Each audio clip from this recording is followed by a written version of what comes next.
Today's lesson, we'll talk about the rise of the Nazis in Germany. Beginning with the end of World War I, Germany has a new government called the Weimar Republic.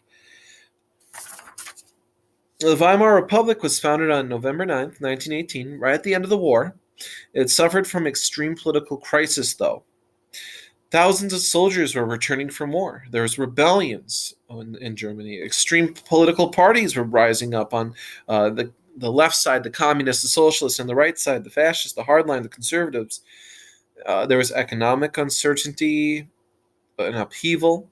There's a new constitution with very unfamiliar democratic institutions, and national humiliation as a result of losing the war and having to sign the Versailles Treaty.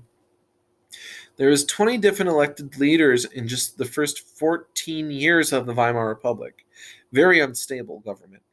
Significant economic crisis occurred as well, including the Great Depression, which began in 1929. The Weimar Republic was also a time of intense cultural activity in literature, theater, and cinema. The NSDAP is the German Workers' Party. It's a socialist party, a left-leaning. Viewing the party as a potential socialist threat, the German army launched an investigation. Adolf Hitler, a soldier at the time, was sent to infiltrate the party and report on it. He soon became enthusiastic about the party's philosophy and joined. Later, the name of the party was changed to the National Socialist German Workers' Party, known commonly in English as the Nazi Party.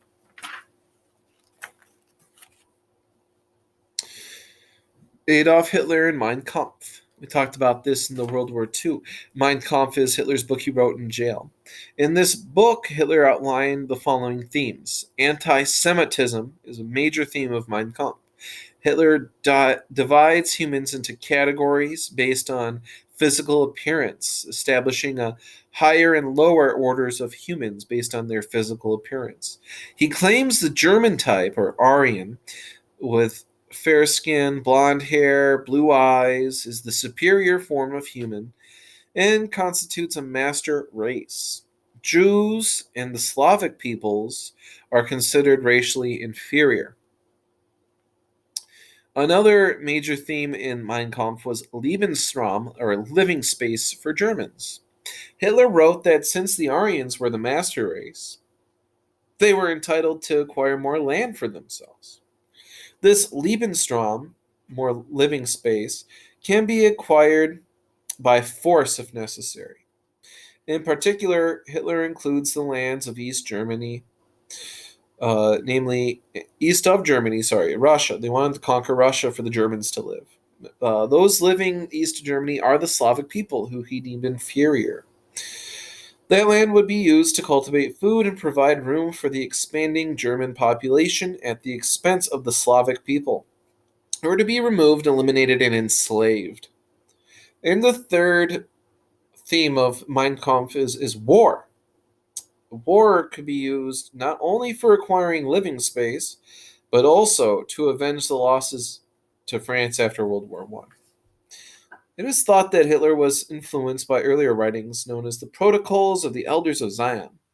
The author alleged that a Jewish conspiracy planned to take over the world. The Protocols were supposedly transcripts from a meeting held by rabbis in which they laid out a plan for achieving Jewish domination over the next century. Hitler used the text to help justify anti-Semitism as a form of self-defense for Germany and the German peoples. Now, the Protocols of the Elders of Zion have been proven to be a forgery, but Hitler still used it to say, oh, we're under attack by the Jews, we need to stop them. By the 19th century, scientists had developed the biological theory of race. They used simple tools and primitive methods to classify people by race. For example, they would measure the dimensions of people's heads, examine the individual's facial profiles, and record eye color. The Nazis built on these 19th century theories to define the Jews as a race, even though it's a religion. The Nazis also developed a philosophy of racial hygiene. which held that German race should be protected from contamination by non-German blood. Consequently, even non-observant Jews and Jews who had converted to Christianity were considered racially Jewish by the Nazis.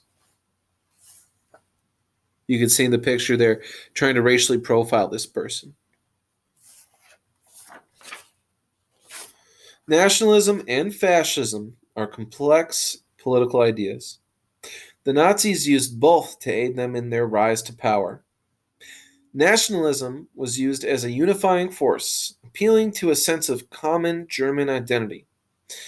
The Nazis also used fascist techniques such as propaganda, intimidation, and terror.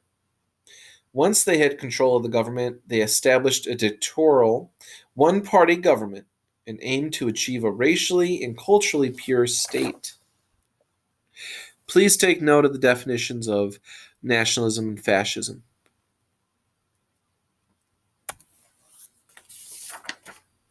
Hitler's goal. This painting illustrates an idealized German peasant world. The women are strong and fertile and symbolized by the baby. They live a simple life close to the earth, as symbolized by the act of peeling potatoes for dinner just inside the door from a rural farmyard. Hitler extended the concept of nation beyond the idea of shared language, customs, and traditions. He added the idea that the German nation should be racially pure. Thus, the phrase quoted on this side refers to the idea of creating a modern political German state that would be culturally and racially homogeneous, the same. Clearly, there would be no room for Jews in the nation Hitler envisioned.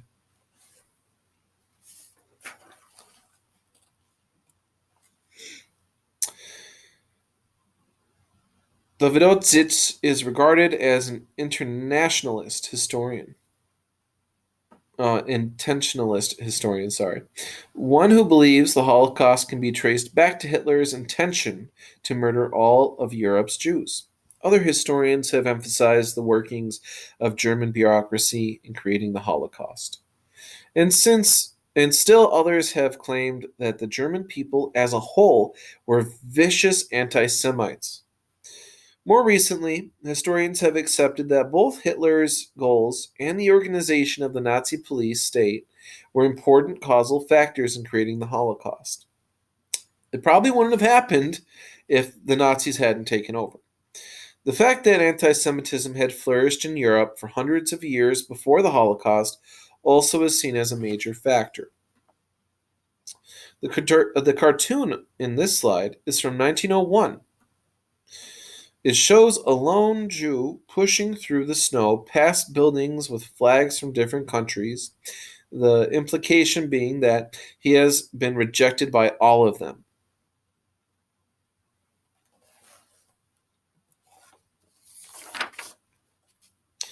By the end of 1932, Germany was entering a period of economic recovery, and the Nazi Party had declined in national elections. In November of that year, the Nazis won only 196 of 572 seats in their Reichstag, their Congress, or they only won 33%. They are not the majority.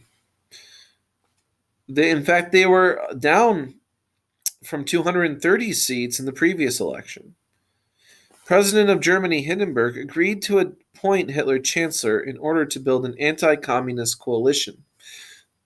So, he was interested in Hitler and the support Hitler had in order to fight communism in Germany.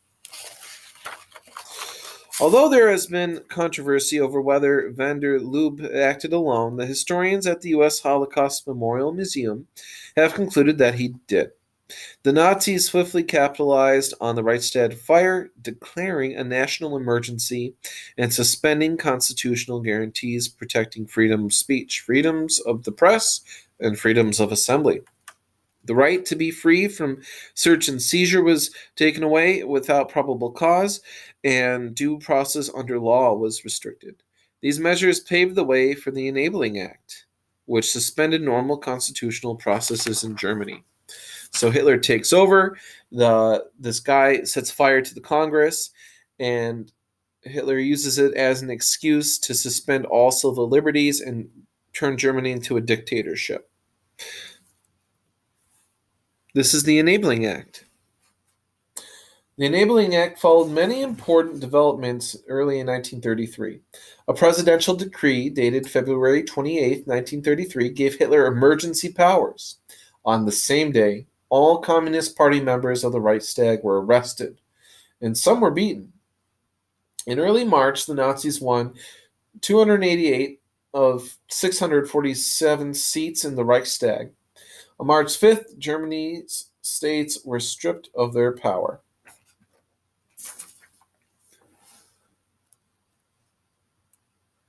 You have a couple questions on Google Forms.